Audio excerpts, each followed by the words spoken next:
Bulletin का आगाज अहम खबर के साथ कि मदारिस रजिस्ट्रेशन बिल पर मौलाना फजल रहमान और आजम नज़ीर तारड़ आमने सामने। JUI सरबरा कहते हैं कि रवैया तब्दील ना किया तो फैसले ऐवान नहीं मैदान में होंगे। हमें घुमाए नहीं, हमें आपसे ज्यादा घुमाना आता है। आजम नज़ीर तारड़ ने कहा कि मौलाना फजल रहमान की शिकायत पर बैठकर बातचीत करना चाहते हैं। मौलाना फजल रहमान ने मदारिस की रजिस्ट्रेशन पर हुकूमत को बड़ी रुकावट करार दिया। कहा ऐवान सदर के पास दूसरे एतराज का आईनी इख्तियार नहीं। वजीर कानून आजम नज़ीर तारड़ बोले सदर की रजामंदी के बगैर कोई भी बिल मुकम्मल नहीं होता। वजीर आजम को बिल पर किसी किस्म का इबाहम नहीं।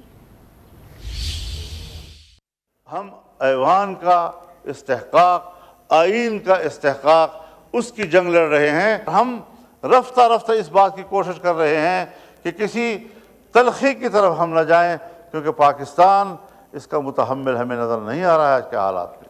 जनाब आरिफ अलवी साहब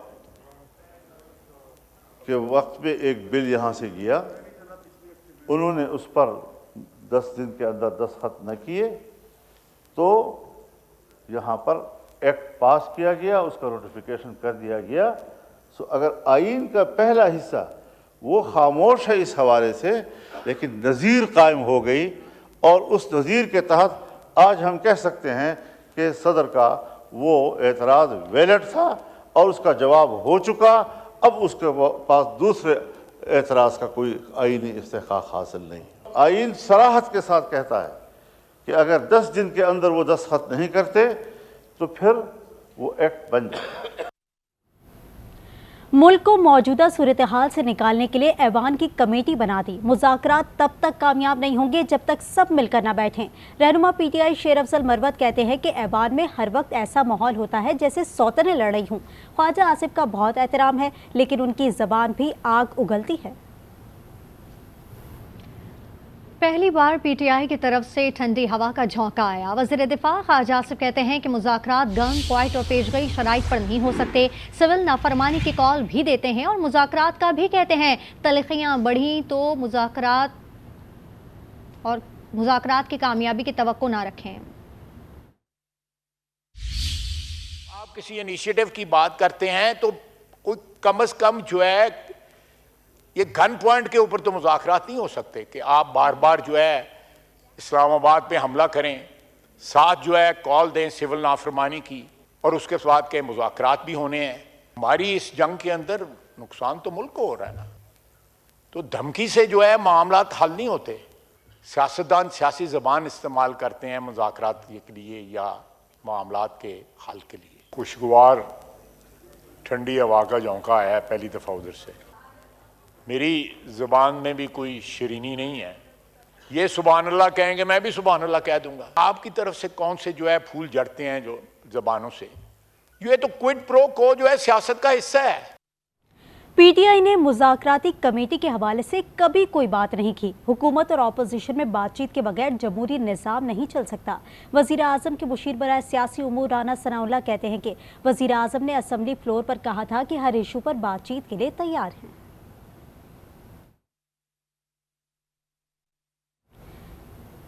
फैसला कर लें कि आपको बताएं कि PTI ने मुज़ाकराती कमेटी के हवाले से कभी कोई बात नहीं की। हुकूमत और अपोजिशन में बातचीत के बगैर जमहूरी निज़ाम नहीं चल सकता। वज़ीर आज़म के मुशीर बराए सियासी उमूर राना सनाउल्लाह कहते हैं कि वज़ीर आज़म ने असम्बली फ्लोर पर कहा था कि हर इशू पर बातचीत के लिए तैयार हैं। हिज़्ब इख्तिलाफ और हिज़्ब इक़्तिदार आपस में बैठ के डायलॉग नहीं करेंगी, पॉलिटिकल डायलॉग नहीं होगा, ये सिस्टम नहीं चल सकता। आज से कोई तकरीबन मेरा ख्याल है कोई 5-6 हफ्ते कबल प्राइम मिनिस्टर मियाँ शहबाज शरीफ साहब तशरीफ़ लाए। वो सीधे अपोजिशन की जो है वो सीट्स पे गए, सबसे जाके उन्होंने हाथ मिलाया, सलाम दुआ की और उसके बाद अपनी सीट पे आके उन्होंने कहा कि हम तैयार हैं आपके साथ बात करने को, मुज़ाकरात करने को। आप बैठें और हर उस इशू के ऊपर बात करें जिसके ऊपर आप करना चाहते हैं। फैसला कर लें कि पाकिस्तान चलाना है तो पार्लियामेंट से चलाना है। रावलपिंडी अगर जाना है तो सिर्फ किसी की दुआ या तकरीब जाना है। रावलपिंडी से इशारे ना लें। कौमी असम्बली में PTI रहनुमा अली मोहम्मद खान ने खिताब में कहा कि हम मुज़ाकरात की भीख नहीं मांगते हैं, आपस में लड़कर जीत भी गए तो किससे जीतेंगे। हम मामला सुलझाने वाले लोग हैं। हमारे दौर में पीपल्स पार्टी JUI के लॉन्ग मार्च हुए, हमने किसी पर गोली नहीं चलाई, हमारे हाथों पर किसी का खून नहीं। गज़ा की बात करेंगे। गज़ा पर 14 माह से इजराइल की बेशियाना हमले जारी हैं। बैतुल हुनून में स्कूल पर इजरायली फ़ौज के हमले में 43 फ़लस्तीनी शहीद हो गए। खान यूनिस में भी स्कूल पर बमबारी करके 20 फ़लस्तीनियों को शहीद कर दिया गया। गज़ा सिटी में भी इजरायली हमलों में 10 फ़लस्तीनी जाम शहादत नोश कर गए। इजरायली फ़ौज के स्नाइपर्स कमाल उद्वान अस्पताल पर भी गोलियाँ बरसा रही हैं। इजरायली जारियत के नतीजे में अब तक 45,028 फ़लस्तीनी शहीद हो गए हैं। खबरें आपने मुलाहिजा की। बुलेटिन में फिल वक्त इतना ही। एक ब्रेक के बाद हाजिर होंगे न्यूज़ हेडलाइंस के साथ। देखते रहिए आज।